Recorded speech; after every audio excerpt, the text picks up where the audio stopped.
Hello, I'm back with more of the New 52. Now, as I hoped, there was a third printing of Justice League number 1. Yes. Now let me just say, one thing which gets me is Jim Lee's art. Never fails to impress me. Now, before I review the actual comic, one thing which I want to talk about is Wonder Woman's costume redesign. Wonder Woman is best known for her sort of swimsuit-like costume. However, now she's wearing pants. When Wonder Woman got her costume redesign back before the New 52, it was leather pants with boots and a jacket. That caused a lot of controversy amongst male fans because, well, obviously it's less revealing, so less sexy. In my opinion, that makes her more realistic as a woman. As if any woman would go around in public all the time wearing a swimsuit. But this costume manages to keep a balance between the two costumes. So anyway, on to the comic. It starts off with Batman being pursued, and the reason he's being pursued is that they don't realize he's a hero. The world doesn't know what a superhero is yet. And he meets up with Green Lantern, and so naturally his bright green light attracts attention. And the plot goes, they're going to recruit Superman.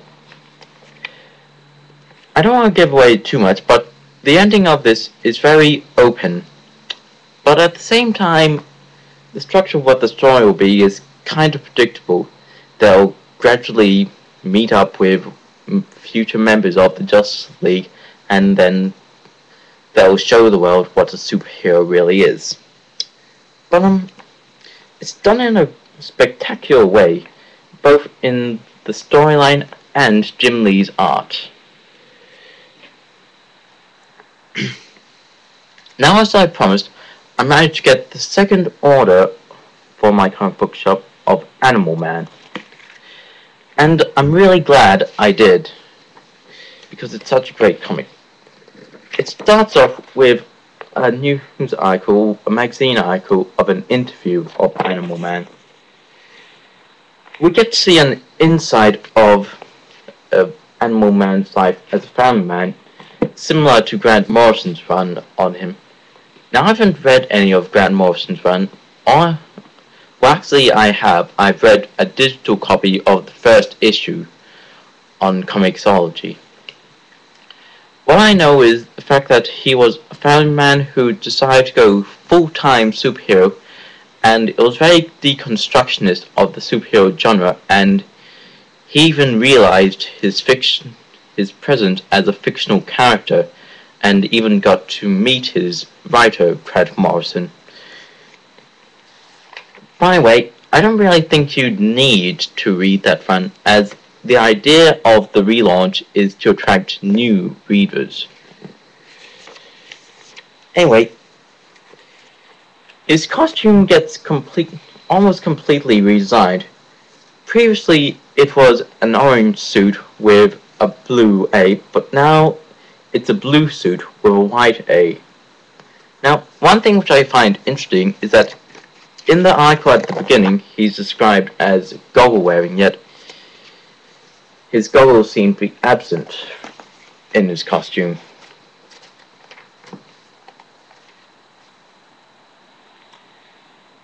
Now you get to see use of his power, how he manages to think of an animal and get its abilities. Now there's one power which really strikes out to me here. Not only because it's horrific, but because of the strange change of art style. Well, not completely an art style change, but it highlights more of it. Now that's a very interesting technique Ars used, is putting a lot of detail on the most memorable moments to make them stick in your head even more. I withdraw my statement of Men of War. If there's one non-Batman DC comic which I'm going to regularly collect, it's Animal Man. Why? Because it's something more than a superhero comic. It's a drama where the main character is a superhero. And now, Batman. Now, one thing which I find interesting is that if you put side by side to the advertisement seen in many comic books, the cover is slightly different than what was initially promoted.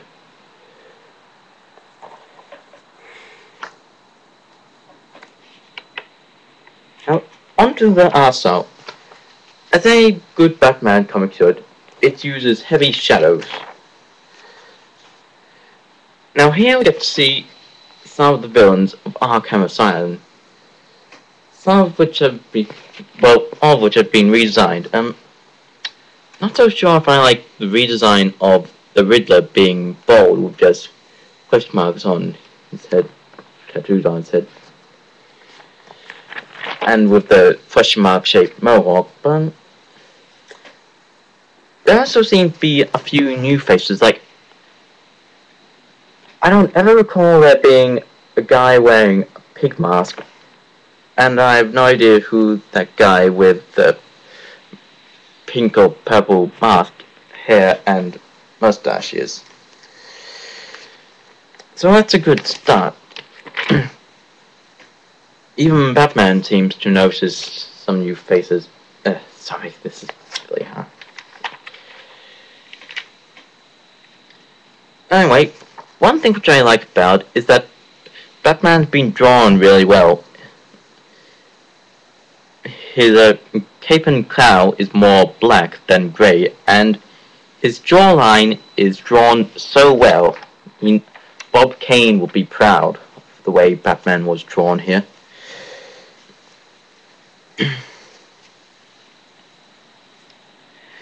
And we get to see the Joker again. Now, he looks slightly different from when he appeared in the new Detective Comics. His hair is messier, and he seems to have a Glasgow smile, reminiscent of Heath Ledger's, rest in peace, portrayal of the Joker. So far, this seems to be the best Batman comic I have, well, of the new 52. Now, Catwoman. Let me just say that even I find the cover a little slutty. I mean, when I saw it in the advertisement for it, I legitimately thought that was Catwoman's bra, but no, thank God it's her goggles. But anyway, Catwoman seems to be herself, taking things to the extreme. There's nothing particularly special I can say about, but yes, she seemed very violent. Now get to the good part. Batman appears, and so, not long afterwards, what does she do? Oh! Kiss him. And then they get really intimate. That's my Catwoman. Now, next, Birds of Prey. I have never read Birds of Prey before, so I don't really know much to compare to it. But it starts off explaining the background story of it. It initially starts off with only two members, Black Canary and that other girl. Now, one thing which I find interesting is that Black Canary is now a villain, whereas in the previous, well, not so much a villain, but, well, a villain trying to make up for her sins and being a hero.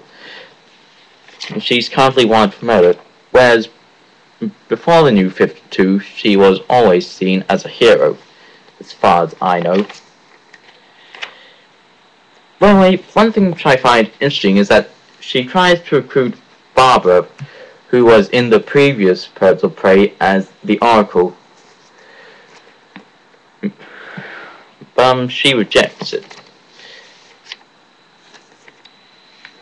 They're also planning to recruit Katana, who was part of Batman's outcasts. So far, I've only seen 2 of the 4 Birds of Prey, so it seems to be taking a similar approach to Justice League, and starting off with only a few members, then getting on to the recruiting the rest as it goes along.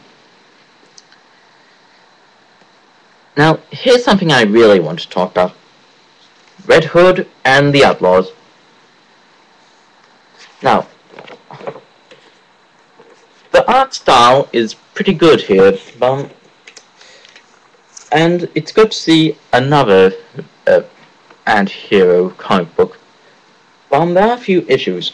It took me a while to realize that that is a red bat on Red Hood's chest. Now, Red Hood has always seen Batman and his rival. Well, not always. When he was Robin, he saw him as a teacher, but he was quite rebellious. So why would he have the symbol of his rival on his chest? Now, there are also 2 more. The Outlaws consist of 2 members. Red Arrow, who in the old DC universe was Green Arrow's sidekick, and Starfire, who in the backstory of this is explained was once a member of Teen Titans but then left. Now, she seems a bit more sexy than before the New 52. Red Hood seems to have this contact with this mysterious dark figure. I don't know any character she bears resemblance to him. Oh, here's something really touchy. Starfire is sorry, let me start again. Red Arrow is talking to Starfire, and not long she says, "Do you want to have sex with me?" Seriously? He shows how sexy it is, and she has sex. Dude, you're supposed to take it slower than that.